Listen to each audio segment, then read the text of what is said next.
Vamos a ir abriendo nuestras Biblias en el Evangelio de Mateo, capítulo 25.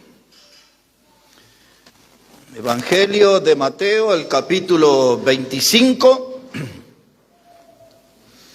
Y vamos a comenzar a leer ahí, versículo 1. Voy a estar hablándoles esta noche sobre el tema Un clamor de medianoche. Ese va a ser ahí nuestro tema y ya lo vamos a encontrar en el texto. Mateo entonces, el capítulo 25, versículo 1. Dice la palabra: entonces el reino de los cielos será semejante a 10 vírgenes que tomando sus lámparas salieron a recibir al esposo. 5 de ellas eran prudentes y 5 insensatas. Las insensatas, tomando sus lámparas, no tomaron consigo aceite, mas las prudentes tomaron aceite en sus vasijas juntamente con sus lámparas. Y tardándose el esposo, cabecearon todas y se durmieron. Y a la medianoche se oyó un clamor: aquí viene el esposo, salid a recibirle. Y es ahí en el versículo 6 que está el título de nuestro mensaje. A la medianoche se oyó un clamor de medianoche. Ahora quiero que me dé una especial atención en esta noche. A través de la historia, este pasaje ha recibido múltiples interpretaciones. Ha encendido grandes polémicas este pasaje. Por ejemplo, hay algunos, dicen, este pasaje no habla de lámparas, habla de antorchas. Y esa es una discusión que tienen algunos, que no son lámparas, que son antorchas. Otros dicen las vírgenes que se mencionan aquí no son mujeres, son varones. Porque en el libro de Apocalipsis, capítulo 14, versículo 4, habla de vírgenes refiriéndose a varones. Otras de las polémicas que hay está relacionada con que las vírgenes aquí representan a la iglesia y entonces ellas van al encuentro del Señor. Y otros dicen, no puede hablar esto del arrebatamiento porque la iglesia no va al encuentro del Señor, el Señor viene a buscar su iglesia. Y hay otros que, por ejemplo, usan de que este pasaje está hablando acerca del reino de Dios, porque todo el capítulo anterior viene hablando sobre los últimos tiempos, sobre la tribulación y la gran tribulación, y luego entra aquí el capítulo 25, entonces se supone que está hablando del reino milenial, del reino de Dios, que Jesús instalará después que Él se levante victorioso en la batalla de Armagedón. Y hay otras polémicas más. Yo solamente le estoy dando unas ideas de cómo se discute este pasaje a través de la historia. Ahora, yo personalmente creo que la razón está del lado de los que interpretan que esto no se refiere al arrebatamiento de la iglesia, sino a la instalación del reino milenial del Señor Jesucristo. Pero eso lo digo nada más que al pasar, porque lo que yo quiero hacer ahora es dejar de lado todo el trasfondo geográfico, porque este estilo de ceremonia todavía se celebran en estos días en Israel y en algunos territorios vecinos. Pero yo quiero dejar de lado la parte geográfica, quiero dejar de lado también la parte histórica, quiero dejar de lado también el trasfondo cultural. Y solamente quiero limitarme, sin forzar el pasaje, quiero limitarme a tomar algunas frases para que nos ayuden en esta noche a reflexionar, sí, a nosotros, en cuanto al regreso de Jesucristo, buscando su iglesia. Entonces, insisto en esto, no quiero que nadie, ni los que estamos aquí, ni los que nos verán a la distancia, que entren en confusión. Solamente voy a tomar unas frases de este pasaje para aplicarlas a nuestra vida como creyentes y nuestra relación con la venida de Cristo por la iglesia. La primera de las frases que me invita a reflexionar está allí en el versículo 2, donde dice que 5 de ellas eran prudentes y 5 insensatas. Reflexionando sobre el regreso de Cristo por su iglesia, yo veo que hay creyentes que son prudentes y hay otros que son insensatos. En estos días que estamos viviendo, aún en nuestra propia iglesia, frente a Maranata, el regreso del Señor, hay cristianos aquí que son prudentes y hay otros que son insensatos. La palabra prudente significa obrar con cuidado. Es una de las definiciones. Una persona prudente es alguien cuidadoso, es una persona moderada, es alguien que percibe y comprende la situación. En este caso, un creyente prudente es alguien que entiende que Cristo pronto va a regresar a buscar su iglesia. Él es cuidadoso porque comprende la situación. La palabra prudente tiene que ver también con evitar daños. Y la verdad que es un gran daño para aquellos que piensan que la venida del Señor no se va a producir o que es algo muy lejano. Entonces la palabra prudente habla de obrar con cuidado. Seamos cuidadosos en cuanto a este tema del regreso de Cristo.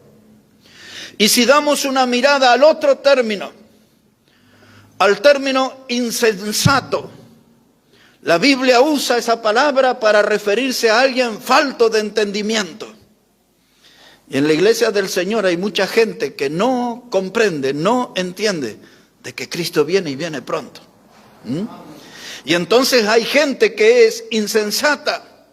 La palabra insensata también se aplica para una persona que procede en contra de las reglas de Dios. Tiene la enseñanza de Dios, dice la Biblia, el principio de la sabiduría es el temor a Jehová. Conoce la palabra, pero se pone de la vereda de enfrente de la palabra. Eso lo hace dueño del término insensato. También en la Biblia la palabra insensato tiene que ver con una terminología dura para nuestro lenguaje, porque habla de una persona tonta. La palabra insensato se refiere a alguien de mente vacía y se usa 2 términos más fuertes de nuestra lengua: idiota o estúpido. Eso significa la palabra insensato. Pero como sea, un insensato es alguien de mente vacía, no le entró la doctrina, no le entró la enseñanza. En este contexto es alguien que no logra entender de que Cristo viene y viene pronto. Y como él no toma conciencia de esa doctrina, de esa verdad, de esa realidad, vive una vida muy liviana a nivel espiritual. Y como dice una de las definiciones, es alguien que procede en contra de las reglas de Dios. Porque sabiendo que Cristo viene, deberíamos estar con un corazón ardiente, fervoroso, con un alma en fuego, sirviendo al Señor y con una fe viva y activa, esperando que ya vamos al encuentro del Señor. Pero la realidad va por otro lado. Nos comportamos de un modo insensato. Pero nosotros estamos tratando de entender la hora de la historia humana que estamos viviendo. Y a la luz de la Biblia podemos decir con certeza de que Cristo va a venir pronto. Y hasta nos animamos a utilizar la expresión, Él vendrá en esta generación. Si no soy yo por un tema de edad, estoy seguro que algunos de los que están sentados aquí o quizás la gran mayoría de los que están aquí, por una cuestión de edad también, van a ver al Señor venir en las nubes. Así que Pablo le escribió a Tito, y él le dice estas palabras en el capítulo 2. Primero en el verso 11 le dice que la gracia de Dios se manifestó para salvación de todos los hombres. La palabra gracia ahí se refiere a Cristo. Él se manifestó al mundo para salvación de todos los hombres. Y llega el versículo 13, Tito 2:13, y Pablo le dice, aguardando la esperanza bienaventurada y la manifestación gloriosa de nuestro gran Dios y Salvador Jesucristo. Ese texto nos tiene que poner a nosotros en esta posición de ser del grupo de los prudentes que conocemos la situación, que entendemos el tiempo que vivimos y que tenemos nuestro corazón esperando a Jesús que regrese. Otra vez dice Pablo, aguardando la esperanza. ¿Cuál es la esperanza? De que Cristo vendrá. Bienaventurada, ese encuentro nos hará bien feliz. Esperanza bienaventurada. Dice, de nuestro gran Dios y Salvador Jesucristo. Al pasar ese texto de Tito 2:13, derriba la falsa creencia que muchos tienen de que Cristo no es Dios. Porque el texto dice, nuestro gran Dios y Salvador Jesucristo. Él vendrá y Él viene pronto. Maranata. Cristo murió en la cruz. Cristo fue sepultado, resucitó al tercer día. Lo vemos en la Escritura, creemos esa doctrina de la resurrección corporal de Cristo. Él fue llevado a la diestra del Padre. Y la Biblia dice, como por ejemplo en 1 de Juan 2:1, que Él se sentó a la diestra del Padre y Él es nuestro abogado.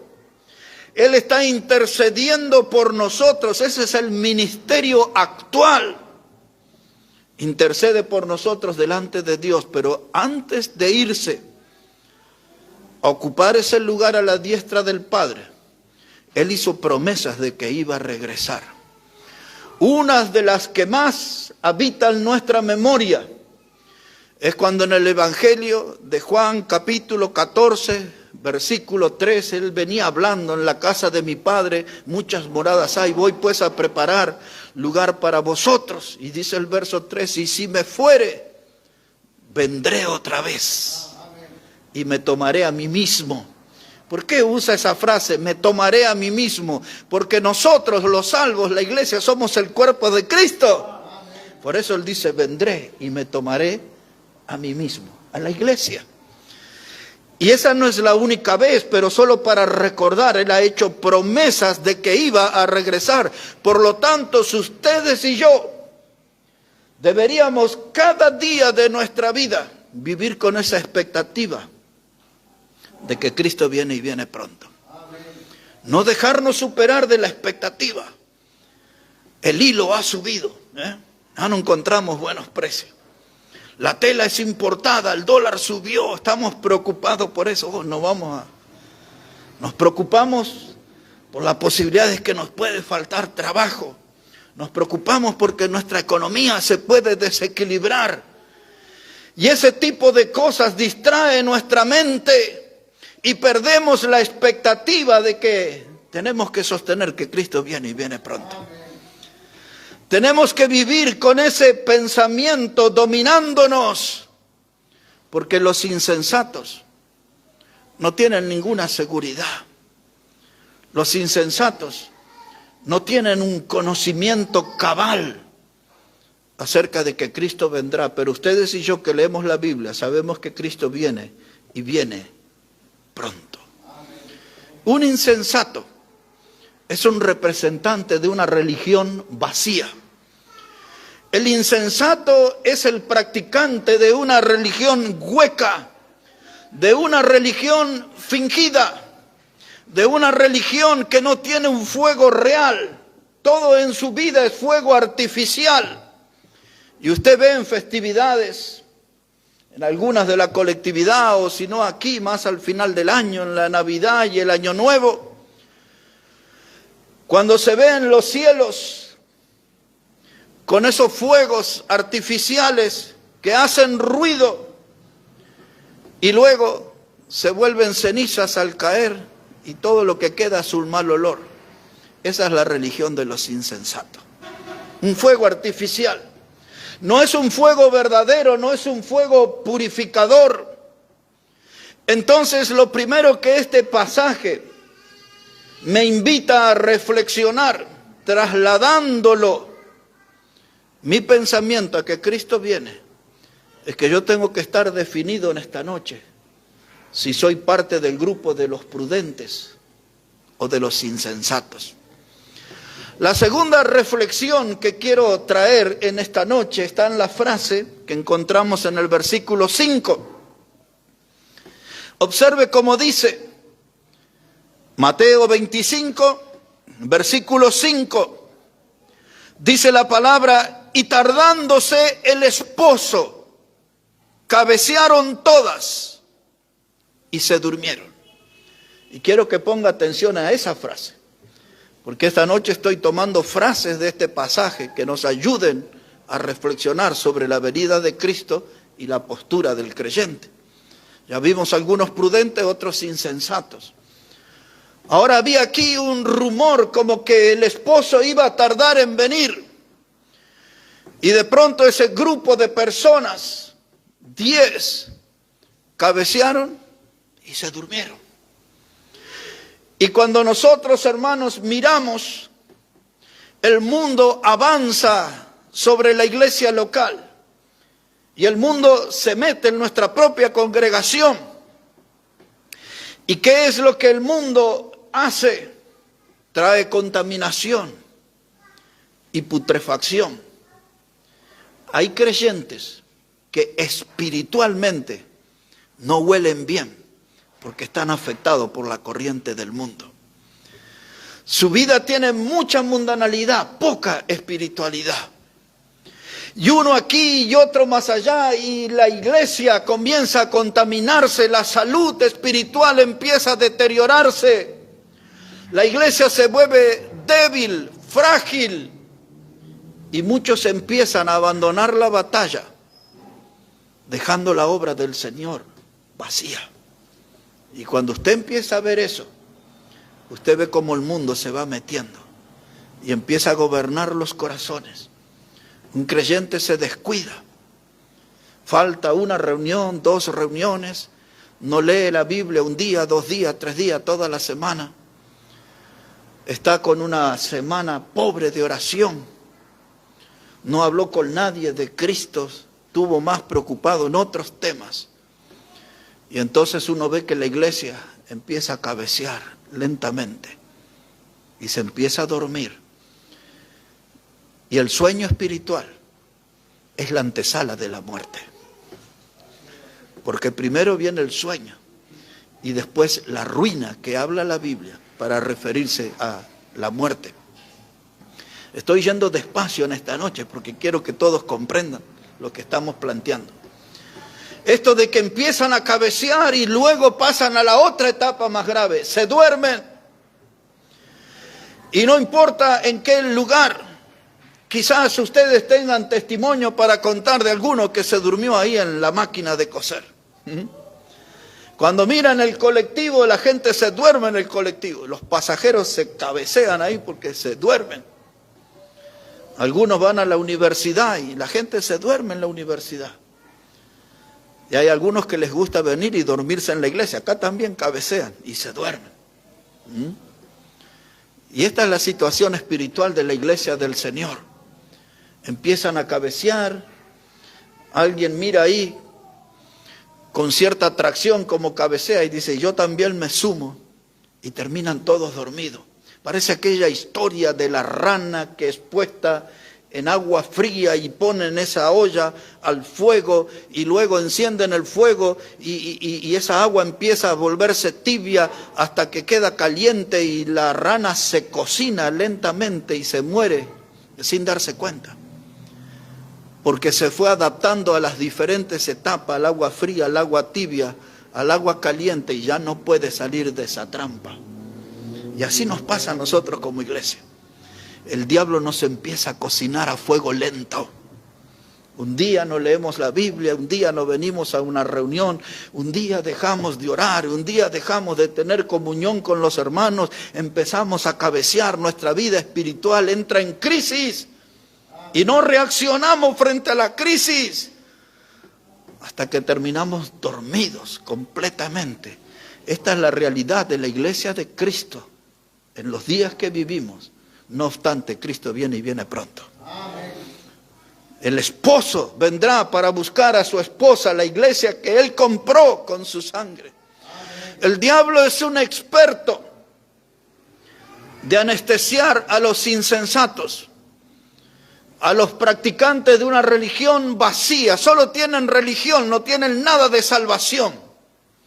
Su vida está marcada por un ritual, por un sistema de conductas, que por ejemplo, venir todos los domingos a la iglesia, cantar todos los domingos, saludar a los hermanos, ofrendar, y todo eso se vuelve un ritual. Lo hago porque es una costumbre. No tengo en mi mente los textos de la Biblia que me enseñan cada una de esas cosas. Lo hago porque eso se vuelve parte de una rutina, no de un impulso espiritual, no de una actividad espiritual. ¿Entienden la diferencia, hermano? Y hay muchos que son simpatizantes del cristianismo e imitan las cosas que dicen los cristianos, pero son insensatos, tienen religión, no tienen salvación. Y al final del mensaje vamos a ver qué importante es esa diferencia entre los que solo tienen una religión y no tienen salvación en Cristo. Y el diablo los va anestesiando a los mundanos, y lo hace de tal modo que esa anestesia le permite a Satanás empujar las almas hasta el infierno, y la gente no se va a dar cuenta en el rumbo que van hasta que estén atrapados en las llamas eternas. Es lo que el diablo está haciendo hoy en el mundo. Todos los días arrastra gente hacia el infierno, pero la gente está anestesiada. Y el diablo usa de esa propia anestesia, y así es donde empieza a enfriar, a entibiar cristianos, y algunos terminan congelados completamente, indiferente a las cosas de Dios. Y por allí y por allá usted escucha a veces una charla que dice: antes yo iba a la iglesia, antes era muy fiel, antes no me perdía ninguna reunión, antes yo cantaba ese salmo, cantaba ese himno, antes, todo es cosa del pasado. Wow, el diablo trabajó en esa vida. Yo le conté los otros días, el domingo, donde yo más escuché por muchos años, en la provincia de Jujuy, principalmente los domingos al mediodía, cuando terminaban esas conferencias de 4 días. No eran pocos los que venían en distintos lugares y decían: ore por mí, predicador, quiero reconciliarme con el Señor. La palabra hizo que superara el efecto de la anestesia del diablo, y ahora dice: estoy mal con Dios, necesito reconciliarme.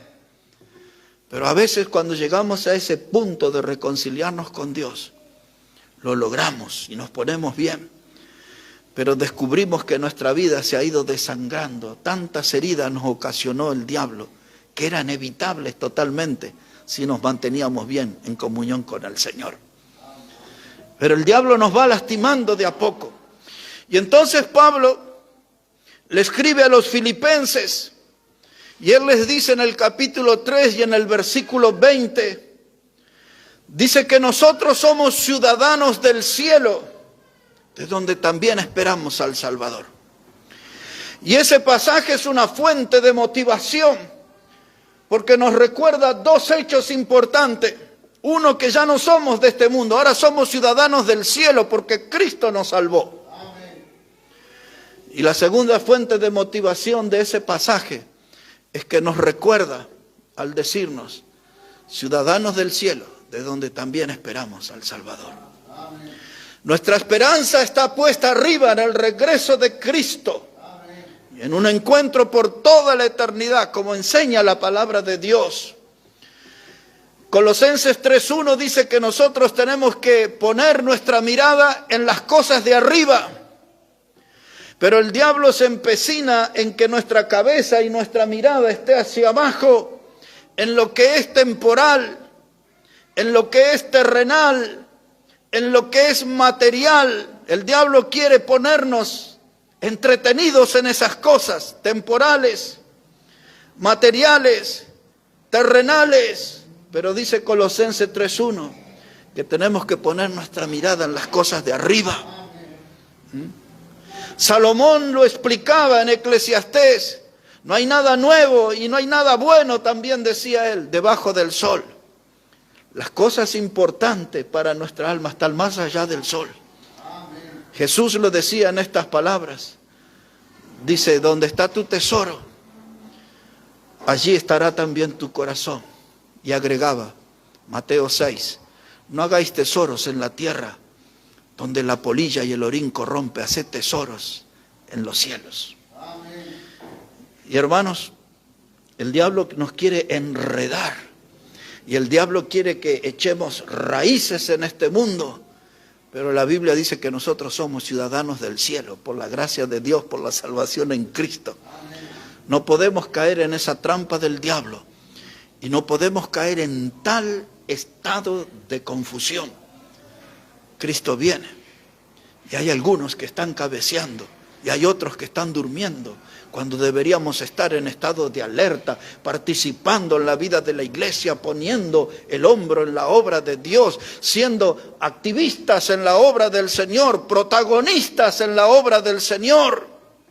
Gente que suda y que se involucra en la obra del Señor, gente que se arremanga allí con un gesto de trabajar en la obra del Señor. Porque Cristo viene y viene pronto, no es la hora de cabecear ni es la hora de dormir. Ya cuando estemos en la presencia del Señor, ahí vendrá el tiempo de recompensas y de descanso. En esta etapa aquí en la tierra es tiempo de trabajo para gloria de Dios. Pero el diablo a veces nos mete en confusión, ¿no? Y a veces nos hace que perdamos el paso en esta vida. Pero qué bueno que la palabra de Dios nos exhorta y nos reconviene. Y la palabra de Dios, como lámpara a nuestros pies, nos ayuda a reencontrar el camino para servir al Señor. Algunas palabras prudentes e insensatos. Los que cabecean y se duermen. No quiero que salga de este pasaje, reténgalo ahí un momento, ponga ahí un dedito y acompáñeme a Romanos capítulo 13. Hay algo que quisiera mencionarles allí en Romanos el capítulo 13, versículo 11. Romanos el capítulo 13 y el versículo 11. Dice la palabra de Dios: y esto, conociendo el tiempo, que es ya hora de levantarnos del sueño. Ni yo ni nadie tiene permitido agregar nada a la Biblia, no se puede agregar. Pero si pudiera, yo pondría ahí en ese texto que conociendo el tiempo, nadie tiene que cabecear. Pero algunos ya se habían dormido ahí. Y entonces la palabra dice: es hora ya de levantarnos del sueño. Ya está, ya cabeció. Ya se le salió la babita por el costado de los labios, vinieron las moscas ahí y usted sigue durmiendo. Dice: ya hay que levantarse del sueño. Y mire por qué, porque va a explicar por qué hay que levantarse del sueño. Dice: porque ahora está más cerca de nosotros nuestra salvación que cuando creímos. Mire, hermano, mi encuentro con Cristo está mucho más cerca que aquel día 10 de junio del año 1979. La mayoría de ustedes ni había nacido en aquel tiempo. Yo ya había creído en Cristo como mi Salvador. Pasaron 43, 44 años casi. Entonces el día de mi salvación, de mi encuentro con el Salvador, está más cerca. Por lo tanto, no tengo que dormir. Y si soy tentado a dormir, me dice la Biblia, es hora de levantarse del sueño Y la razón es porque Cristo viene y viene pronto. Y el versículo 12 dice, la noche está avanzada. Esa es una expresión, hermano, que habla del avance de las tinieblas sobre este mundo. La noche está avanzada, está en lo profundo, en lo más oscuro. Y este mundo, hermano, está en la parte más oscura de su tiniebla. El príncipe de las tinieblas los sometió a la oscuridad. Y la Biblia ahora nos dice, para ustedes y para mí, la noche está avanzada, pero se acerca el día. ¿Cuál día? El del encuentro con nuestro Salvador. Amén. Y entonces, si se acerca el día, ¿qué voy a hacer? ¿Cabecear y dormir? No, tengo que levantarme, estar en acción, animado, entusiasmado. Porque es una gran realidad de que Cristo viene y viene pronto. Ahora, cuando Cristo, nuestro Señor, murió en la cruz y resucitó, y los discípulos salieron a predicar, Él les dejó todo un legado en el capítulo 17 de Juan, en el Evangelio de Juan. Nosotros conocemos ese capítulo como la oración intercesora de Jesús. Y una de las cosas que leemos en ese capítulo 17 es que el Señor Jesús le dice a Dios el Padre, dice, estos no son del mundo y el mundo los aborrece. Y dice Jesús, dice, yo no te pido, Padre, que los quites del mundo, sino que los guardes. Porque esos eran días de furias del enemigo. Atacó a los cristianos, los persiguió, los torturó, los maltrató, poniéndolos en las cárceles, los mataron de las maneras más violentas. El mundo se tiró contra el cristianismo con la intención de hacerlo desaparecer, de apagar su voz para siempre. Pero los hombres y mujeres de esa generación, firmes militantes en la fe, habían aprendido la lección del Maestro de tomar la cruz cada día y seguirle. La muerte no los frenaba. La muerte, hermanos, no apagaba la fe. Había militantes firmes y lo daban todo, su vida incluida, por la causa de Cristo. Y Jesús dijo, ellos no son del mundo, por eso el mundo los aborrece. Pero esas eran las primeras etapas del cristianismo y ahora en las últimas. El mundo vino con amabilidad. El mundo viene con cordialidad, con palabras suaves y dulces. Y nos invita a ser parte de ellos. Y nosotros decimos, mire qué amable es el mundo. Y dejo la iglesia y dejo el camino del Señor y me meto en las cosas del mundo. El diablo se dio cuenta que en la historia, cuando él persiguió a la iglesia gozó de mejor salud. Y entonces él cambió su estrategia. Y ahora viene con amabilidad y términos dulces e invita a la iglesia a participar del mundo. Y la iglesia acepta la invitación. Y el resultado de eso, cristianos cabeceando y otros ya dormidos completamente. Es lo que estamos viendo. Es una situación grave esa, hermanos. El mundo, hermano, es una corriente poderosa. Se mete en la iglesia, la enferma, la debilita. La iglesia no puede oponerse al mundo y se entrega a él. Y la iglesia por todas partes está en un continuo noni, noni, noni, noni, noni, noni, como le cantan a los niños. Las iglesias bautistas del noni, noni, iglesias dormidas completamente.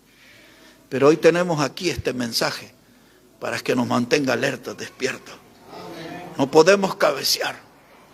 Oh, capaz que tendríamos que poner un cartel grande como ese, ¿no? Prohibido cabecear, somos bautistas, prohibido dormirse. Todos aptos para trabajar en la obra del Señor. Palabras, frases que hemos trasladado en relación a la venida del Señor, prudentes e insensatos, los que cabecean y los que duermen. Y ahora quiero invitarles a volver a Mateo 25 y volver a mirar el versículo 6. Mateo 25 y el versículo 6 dice la palabra: y a la medianoche se oyó un clamor: aquí viene el esposo, salid a recibirle. Por lo menos yo encontré 13 veces en la Biblia, es muy posible que haya muchas más, que habla sobre la medianoche. Allá en Egipto, cuando mataron el cordero y tenían que marcar en los dinteles de la puerta con sangre para que les librara del ángel exterminador, del ángel de la muerte, algo pasó allí a la medianoche. Salmos hablan de la medianoche. Pablo y Silas, cuando fueron puestos en la cárcel, dice que a la medianoche cantaban himnos. Y hay muchos pasajes en la Biblia que habla de la medianoche. El nuestro aquí dice que se oyó un clamor. A la medianoche el Señor viene. Para nosotros el clamor que se escucha es: Cristo viene. Usted va a oír sobre terremotos en alguna parte del mundo que dejan muertos. Va a oír de tsunamis en diferentes partes del mundo. Va a oír de incendios forestales, bosques, hectáreas y hectáreas que se consumen por el fuego. Alúes de barro, montañas que se desintegran y aplastan gente. Y cuando pasan ese tipo de cosas, la gente lo que empieza a decir es: Cristo viene, Cristo viene.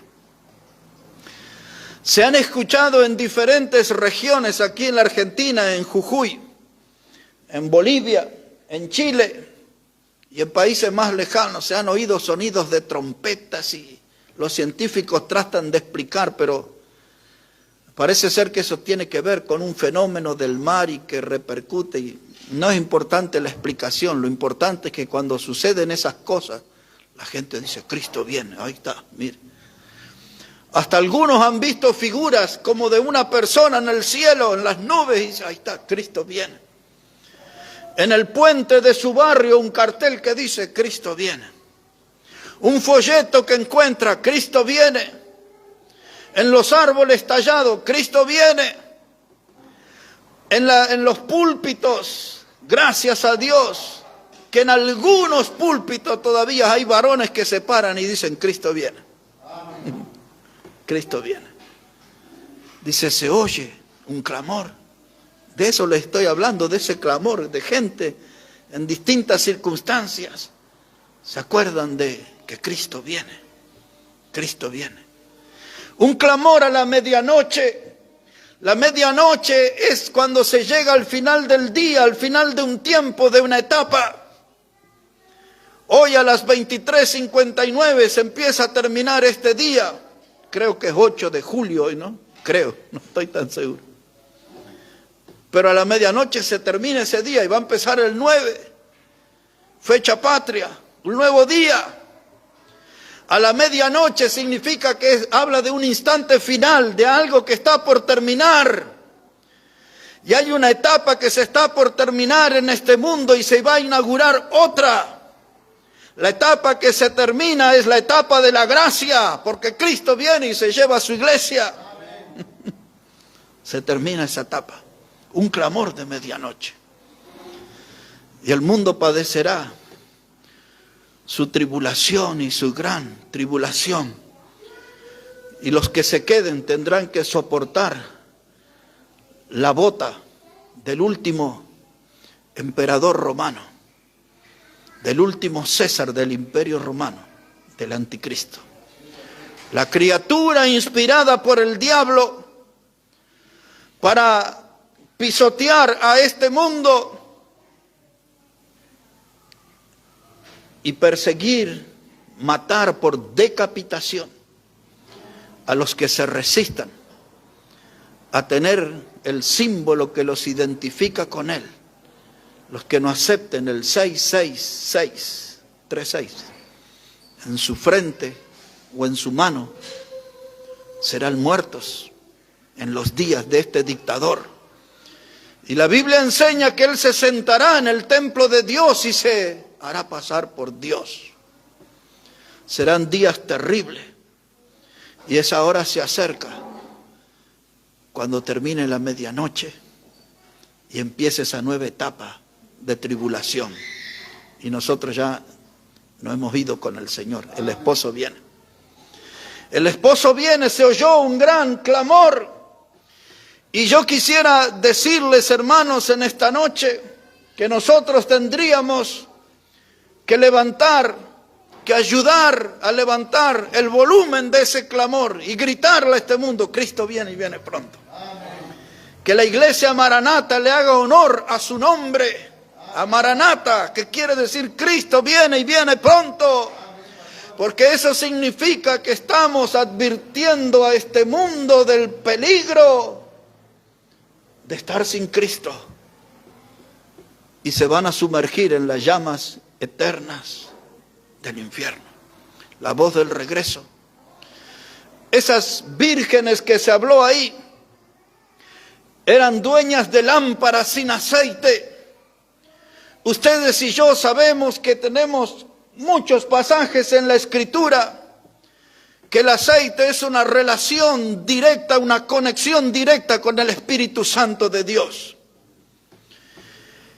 Por lo tanto, cuando dije hace unos minutos que esas vírgenes insensatas representan una religión vacía, sin vida, de fuego artificial, de algo pasajero, tienen mucha religión, representan mucha religión y nada de salvación, porque les falta el aceite, el Espíritu Santo de Dios en su vida. Y el Espíritu Santo de Dios en ustedes y en mí, ese sello, es la garantía de que somos salvos y herederos de la vida eterna. Ahora noten la importancia del aceite. Yo diría aquí en esta noche que esa religión ficticia, lámpara sin aceite, ¿de qué sirve una lámpara si no alumbra? ¿De qué sirve una lámpara si no cumple con su objetivo de alumbrar? Esas vírgenes insensatas representan aquella palabra que Jesús tomó del profeta Isaías cuando dijo: este pueblo de labios me honra, pero su corazón está lejos de mí. Hablan de Dios, hablan acerca de Dios, pero no conocen a Dios. ¿Se acuerdan? Tito 1:16 que prediqué el domingo, sobre gente que habla acerca de Dios, pero con sus hechos lo niegan. Dicen conocerlo, pero cuando usted mira la vida, dice: no hay nada de Dios en esa vida. Estas vírgenes insensatas tenían un barniz, un maquillaje, una pinturita superficial que parecían que eran cristianos, pero no tenían aceite, no tenían el Espíritu Santo de Dios. Por lo tanto, el final iba a ser tremenda. Yo quiero que todavía tenga este pasaje porque ya vamos a terminar. Y los voy a traer de nuevo aquí para que leamos juntos el versículo 13, pero antes, para describir la situación de esas vírgenes y del mundo religioso de hoy, quiero que demos juntos una mirada a Mateo capítulo 7. Estamos ahí en Mateo, pero en capítulo 7 ahora, en el versículo 21, hermanos, vamos a repasar esa enseñanza ahí. Mateo capítulo 7, versículo 21, mire cómo dice la palabra de Dios ahí. Es el Señor Jesucristo el que está hablando. Y así dice nuestro Señor, Mateo 7, verso 21. Dice: no todo el que me dice Señor, Señor, entrará en el reino de los cielos, sino el que hace la voluntad de mi Padre que está en los cielos. Muchos me dirán en aquel día: Señor, Señor, ¿no profetizamos en tu nombre? Y en tu nombre echamos fuera demonios, y en tu nombre hicimos muchos milagros. Y entonces les declararé, nunca os conocí, apartaos de mí, hacedores de maldad. Gente de lámparas sin aceite, religiosos, nunca los conocí a ustedes. Apártense de mí, son hacedores de maldad. Para darle una explicación de este versículo, solamente les voy a leer un texto que dice así, dice, examinaos a vosotros mismos si estáis en la fe, probaos a vosotros mismos, o no conocéis a vosotros mismos que Jesucristo está en vosotros, a menos que estéis reprobados. Ese pasaje es 2 de Corintios 13:5, pero ahora se los leo de nuevo. Dice Pablo, examinaos a vosotros mismos si estáis en la fe. Eso es para nosotros en esta noche. Asegurarnos de que nuestra vida tenga el Espíritu Santo, que nuestra lámpara tenga aceite, en otras palabras. Que no seamos nosotros aquí parte de una religión vacía, sin Dios.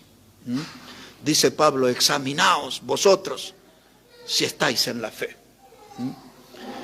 Esto no es para que usted dude de su salvación eterna en Cristo, sino para que se sienta seguro que ha sido salvo por Cristo. Amén.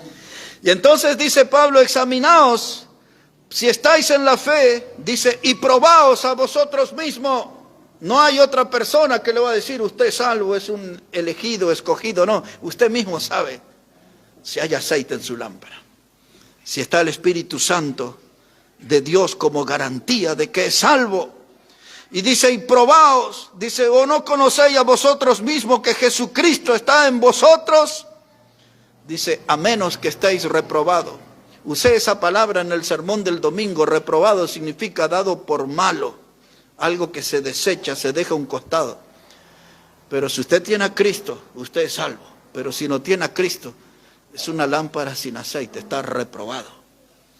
Ahora volvemos a ese 7:21. Dice, en aquel día, un día en el futuro, dice Jesús, mucha gente vendrá delante de mí. Ya se dieron cuenta que están perdidos. La puerta de la gracia salvadora se cerró, no hay forma. Como en los días de Noé, cuando las puertas del arca se cerraron, nadie más pudo entrar. Y en la salvación eterna, un día la puerta de la gracia se cerrará. Jesús dice en Juan 10, dice, yo soy la puerta, el que por mí entrare será salvo. Pero si la puerta se cierra, ya no se abre más. Para los que llegan tarde. Quiero subrayar eso, para los que llegan tarde. Porque algunos van a querer ser salvos, pero ya no habrá tiempo. Ya no habrá oportunidad. Dice Pablo en 2 de Corintios 6:1 y 2, usa esta frase, dice, hoy es el día de salvación, hoy, porque hoy la puerta está abierta todavía. La gracia de Dios está vigente, activa, la gracia de Dios quiere alcanzar personas para ser los herederos de la vida eterna. Pero tarde algunos levantarán sus voces y dirán, Señor, Señor, profetizamos, quiere decir predicamos, hablamos de la palabra. Profetizamos en tu nombre echamos fuera demonios. En otras palabras, algunos dirán, Señor, tú recordarás que hemos cantado a tu nombre. En otras palabras, algunos dirán, hemos llorado en tu casa, hemos caído, hemos rodado. Yo creo que algunos les dirán, Señor, hemos remolineado como David, hemos bailado en los cultos al ritmo de panderos. Señor, tú nos viste en las reuniones pisoteando al diablo y ahuyentando demonios. Y hasta hemos hablado en unas lenguas extrañas. ¿No recuerdas de eso, Señor? Señor. Y hasta algunos quizás le dirán en ese día, Señor, hemos decretado, hemos declarado. ¿Cómo? Y con la mirada seria, el Señor les dirá, nunca los conocí, hacedores de maldad. Ustedes eran dueños de esa religión hueca. Ustedes eran los representantes de las lámparas sin aceites insensatos, nunca creyeron en Jesús como el Salvador. Solamente formaron parte de un formato, de un sistema religioso, pero nunca fueron salvos. Y Pablo dice en esta noche, examinaos vosotros mismos que estáis en la fe. Asegúrese que esté en el lado correcto de la salvación. Asegúrese que Cristo esté adentro suyo y que su cuerpo es templo del Espíritu Santo.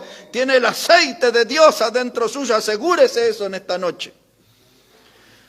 Porque quizás le gusta venir aquí a las reuniones y cantar y los hermanos son amables, buena gente. Digo yo, no sé. Buena gente. Y a usted le hace bien venir. Le gusta algunas comidas de los domingos, disfruta aquí. Pero eso no le asegura un lugar en el cielo. El tener a Cristo en su vida, eso es lo que le da la salvación eterna. Jesús le tiene que decir a esa gente, dice, yo nunca los conocí, hacedores de maldad. ¿Por qué aquello que parecía bueno? Aquellos que decían que se oponían al diablo, eran hacedores de maldad porque no conocían al Señor. Un pueblo que honraba de labios, pero su corazón estaba lejos de Dios. Y dichas estas cosas, volvemos a Mateo 25, el último versículo, y ahí vamos a terminar. Mateo 25, versículo 13. Mire cuál fue el final de esas vírgenes insensatas, aquellas que hoy nos invitan a reflexionar, que representaban un sistema religioso vacío, sin presencia de Cristo y del Espíritu Santo. Mateo 25, versículo 13. Ese final es dramático, hermano. Así dice la palabra del Señor. Les voy a leer un poquito antes, versículo 10 hasta el 13 le voy a leer.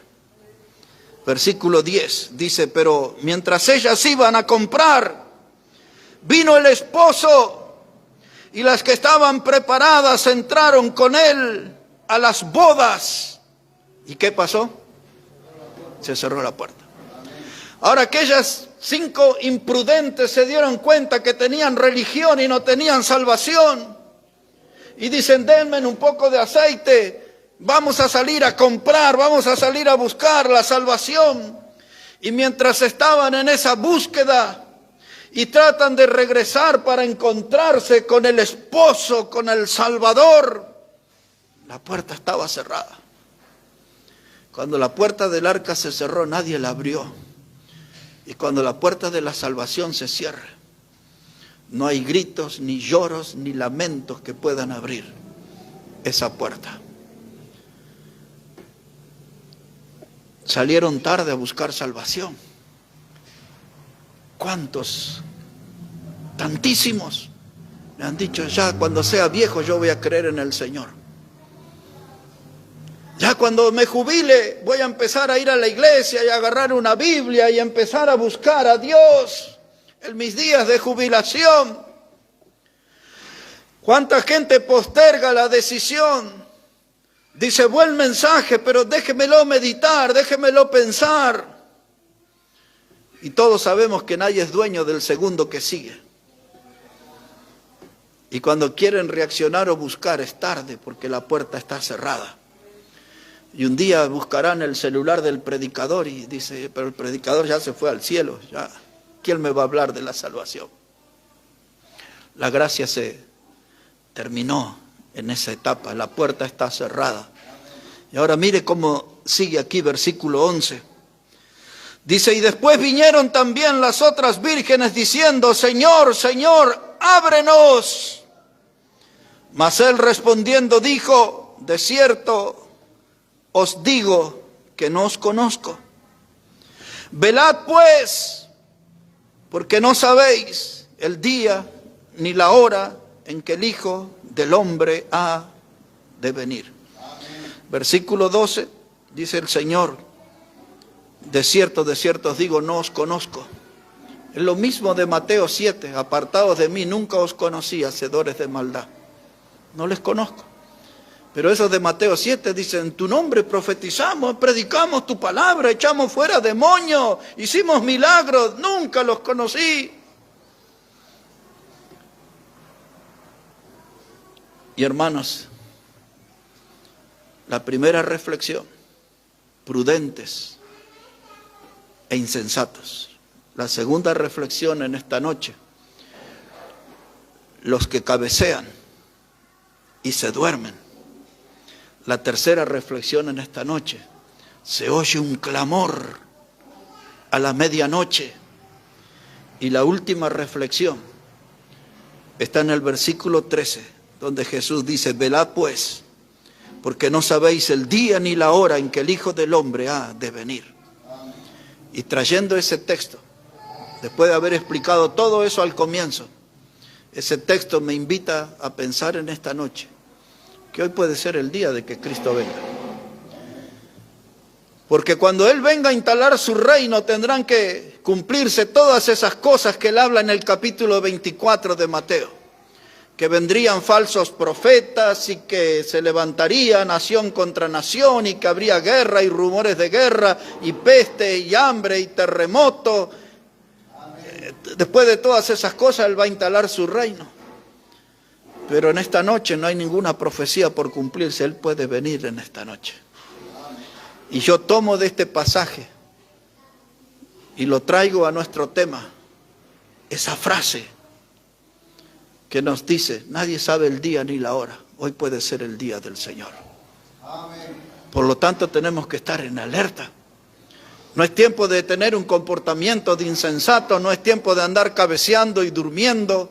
Hay que atender el clamor de la medianoche. Cristo viene, hay que estar en alerta, en continuo estado de alerta, hermano. El prudente tiene conciencia de que es una persona pecadora y que Cristo lo rescató, le lavó su pecado y que Cristo sembró en su alma la esperanza de que Él vendrá. Y hoy puede ser esa noche. Amén. Si alguien me preguntara eso, yo diría, claro que sí que puede ser esta noche. Nadie puede discutir. Hay una hora, hay un tiempo establecido que Cristo viene. Es el clamor de la medianoche. Cristo viene. Yo digo esto, prepárate. Lo iba a citar de memoria, pero solo lo vamos a leer juntos y vamos a terminar ahí el mensaje. En Primera de Juan, capítulo 3, versículo 3. Primera carta de Juan, casi al final de la Biblia. Quiero que usted vea ese texto con sus ojos, porque cuando se escucha ese clamor de la medianoche y la iglesia tiene que estar en estado de alerta, tiene que estar preparado, este versículo nos da una indicación muy precisa. Obsérvelo, por favor, Primera de Juan, capítulo 3, versículo 3. Quiero que encuentre ese pasaje. Dice la palabra de Dios, Primera de Juan 3, verso 3. Dice, y todo aquel que tiene esta esperanza en Él. ¿Cuál esperanza? De que Él viene y viene pronto. Si usted tiene esta esperanza, mire lo que debe hacer, dice el texto. Se purifica a sí mismo, así como Él es puro. Quiere decir que tengo que ordenar mi vida, tengo que escarbar en mi vida y sacar todo lo que huele mal, todo lo que es inmundo, todo pecado que tengo ahí escondido. Tengo que sacar eso porque me voy a encontrar con mi Salvador. Y el texto dice, si usted tiene esa esperanza, purifíquese porque Él es puro.